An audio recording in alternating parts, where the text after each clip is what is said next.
Hello out there, Max Hambone Malone here. I'd like to say, fuck this country, I'm going to Colorado. What I mean by that is, that's where the good stuff is, and it's doing a lot of good from what I hear. And I really believe legalizing marijuana would help the addiction problem. In fact, I hear a lot of heroin users are getting the good stuff and using it as a supplement to get off their white horse. But there's so many addictions out there. I mean, there's so many. I was checking out. I mean, there's and the 12-step programs. You wouldn't believe how many there are. In fact, if there's there's one that was called APA, I think it was Ass Pickers of America, people who pick their ass in public, believe it or not.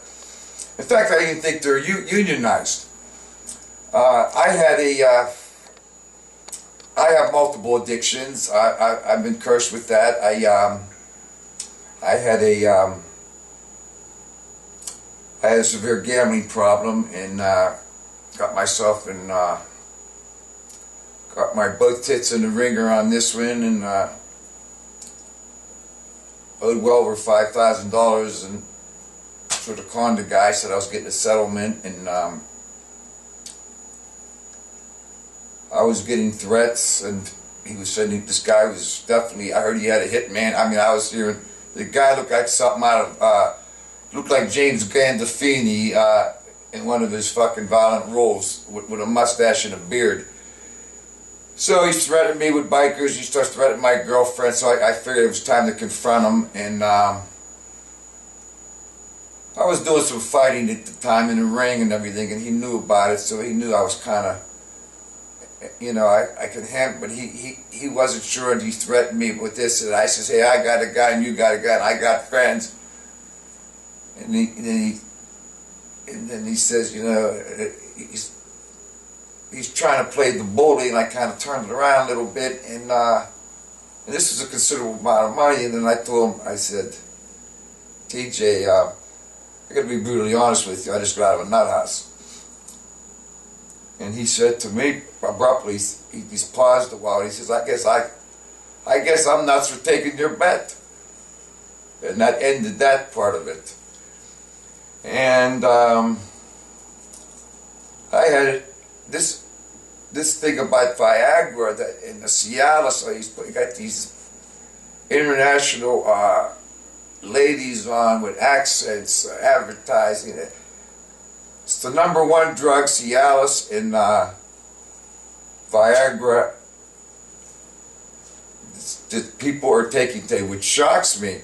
In fact, I even got hooked on Viagra. I was taking 3 a day, and I didn't even have a fucking woman.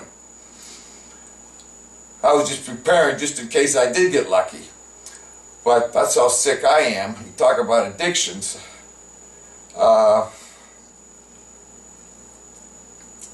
The pain pill thing, that's probably the worst. I've had multiple surgeries, and that is a motherfucker. I empathize with everybody out there, and I show compassion. I know there's a lot of people struggling that have chronic pain and get addicted to this stuff, and I mean, I just wanted to escape. I wanted to take a vow as big as a fucking hockey puck. You feel good for a couple hours in reality and get a little euphoria for a few days, feel good, and then your asshole starts to remind you it's payback time. And that's the beginning of it, the depression and the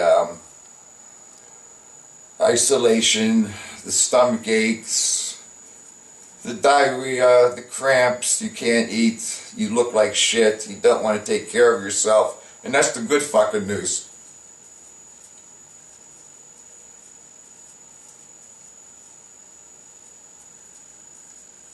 My advice to you, I like to end with a